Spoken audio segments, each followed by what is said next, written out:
Ponaec Vortex Phenomenon. Written by Eddie, Alsocan, an audio podcast presentation. Episode 2. Chapter 2. CNN Live. Thank you for tuning in to CNN. I'm Paul Carver. The attack of 9/11 on the World Trade Center many years ago, few blocks away from the big board. Then, the financial world was only slightly interrupted. Within weeks, it was up and about, ready for business. Today it's different, my friends, very, very different, the CNN reporter said live from his perch in a helicopter, hovering over Ground Zero. Our guest is Mr. John Wood, an expert on international terrorism from ICA.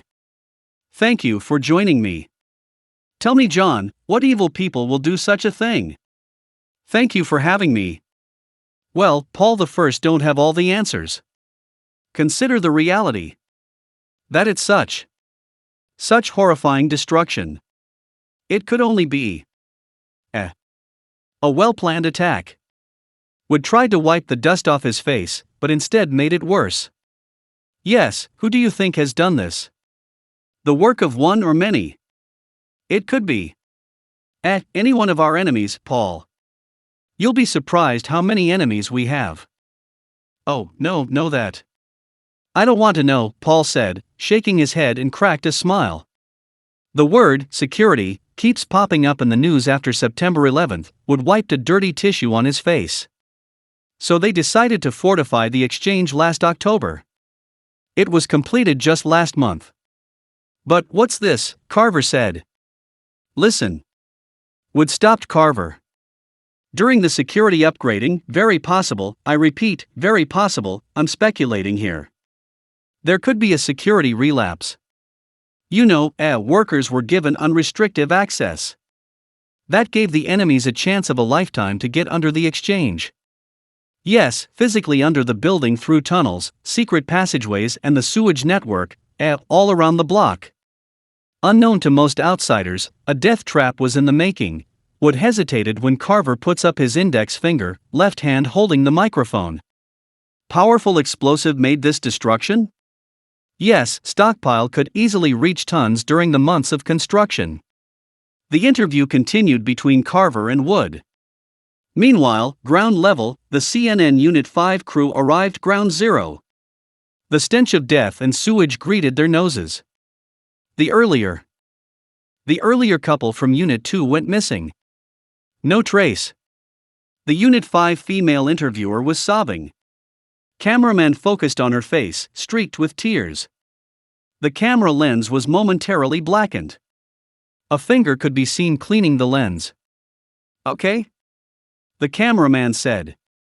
Yes, she said. 1, 2, 3. Breaking news from CNN, this is Jane Thompson. Reporting to you live, from the site of, once the New York Stock Exchange, she broke down sobbing. TV screen went blank. Chapter 3. The White House. President Sandcastle was at the White House has a meeting when the phone rang. Yes, Sandcastle on the red phone. Mr. President, I was Dean Sweeper. Explosions at the New York Stock Exchange, the Director of National Intelligence, DNI, looked at his watch. It happened at about 9 a.m., about 10 minutes ago, sir. What's the damage?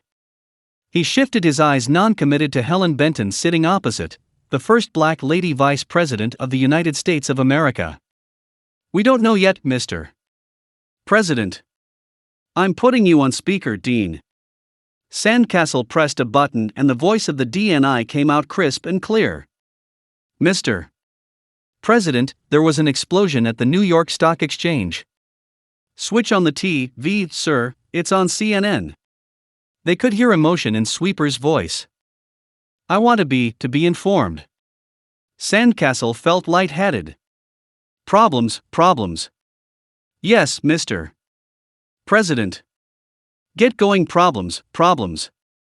The president mumbled to himself. Yes, Mr. President. Sandcastle released the button and looked around the breakfast table, dumbfounded. What next? Why must this happen during my... Someone switched on the television. An old portrait of George Washington lifted slowly, revealing a huge screen behind. No one spoke. No one moved. Room was quiet. All eyes focused on the screen. The sound was off. Complete silence. Everything was as if in slow motion. The screen showed an aerial view of Ground Zero. Smoke coming out, a huge crater and buildings on fire. Rescue teams looked like ants moving and the traffic like toys. Destroyed vehicles, collapsed buildings and damaged infrastructure showed the tremendous intensity of the explosions.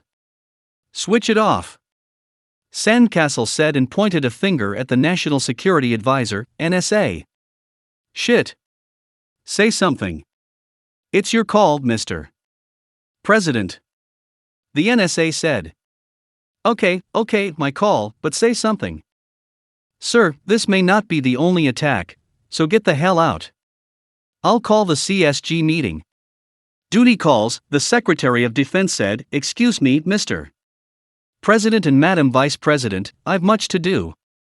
He quickly left the room. NSA picked up the phone and summoned the Counterterrorism Security Group, CSG meeting. Normally, the Vice President chairs the meeting.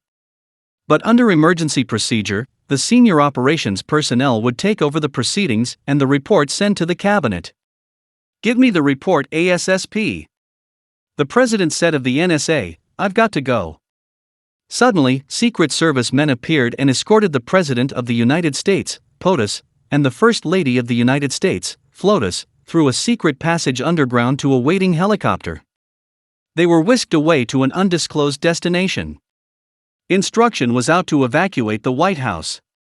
It was code red. The Crisis Relocation Bunkers, CRB, about 300 miles radius away from Washington, D.C., located in New Jersey, West Virginia and Pennsylvania. They will house the President, the Supreme Court judges and the congressmen in the event of a nuclear attack. The doomsday scenario. Since the 50s, the bunkers were maintained and protected by a group of confidential specialists called the Forsyth Associates. The West Virginia bunker had a fully managed Green Rica hotel built over it. But in May 1992, the Washington Post inquisitively revealed the secret under the hotel. And, because of that, the West Virginia bunker meant for the Supreme Court judges was dismantled. The fate of the others was unknown to the public till this day. The news of the exchange bombings was all over the media networks. Calls overloaded the emergency lines. Terrorists from the Middle East and Al-Qaeda groups were blamed, neo-Nazis, nationalists, far left-wing, Russia, China, North Korea, etc. It looked like everyone was a suspect. Meanwhile, explosive experts from CIA, FBI and NYPD were already at Ground Zero. An official said, the level of destruction was horrendous, and the investigation could take some time. We have come to the end of this video. Thank you for watching. Making video is time-consuming and hard work. Kindly click the subscribe button and click the like button so as to encourage us to make the videos you like. Thank you, and have a good day.